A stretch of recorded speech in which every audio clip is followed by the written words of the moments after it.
Halo semua, perkenalkan nama saya Atila Jenny Febrian. Di sini sekarang saya akan menjelaskan tentang penegakan hukum di Indonesia.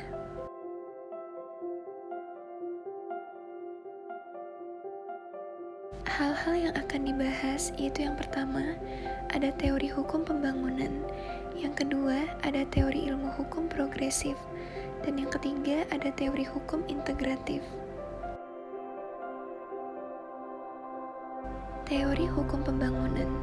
Pada dasarnya, dalam sejarah perkembangan hukum di Indonesia, maka salah satu teori hukum yang banyak mengundang atensi dari para pakar dan masyarakat adalah mengenai teori hukum pembangunan dari Profesor Dr. Mochtar Kusumatmadja, SH.LLM.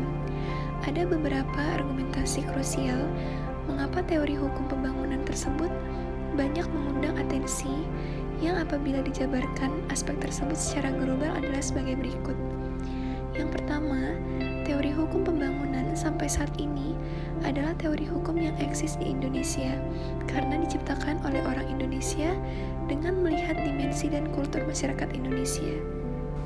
Oleh karena itu, dengan tolak ukur dimensi teori hukum pembangunan tersebut, lahir, tumbuh, dan berkembang sesuai dengan kondisi Indonesia. Maka hakikatnya jikalau diterapkan dalam aplikasinya akan sesuai dengan kondisi dan situasi masyarakat Indonesia yang pluralistik.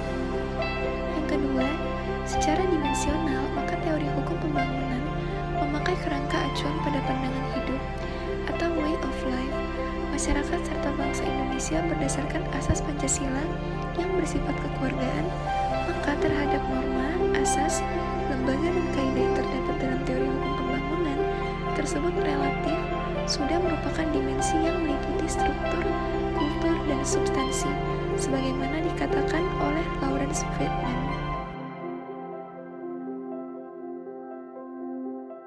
Ketiga, pada dasarnya teori hukum pembangunan memberikan penggagasnya sebagai sebuah teori melainkan konsep pembinaan hukum yang dimodifikasi dan diadaptasi dari teori Roscoe Pound, Law as a Tool of Social Engineering, yang berkembang di Amerika Serikat. Apabila dijabarkan lebih lanjut, maka secara teoritis, teori hukum pembangunan dari Profesor Dr. Mochtar tersebut dipengaruhi cara berpikir dari Harold, De Lasswell, dan Myers, ditambah dengan teori hukum dari Roscoe Pound. Mochtar mengolah semua masukan tersebut dan menyesuaikannya pada kondisi Indonesia. Ada sisi menarik dari teori yang disampaikan Lasswell dan McDougall di mana diperlihatkan betapa pentingnya kerja sama antara pengemban hukum teoritis dan penstudi pada umumnya,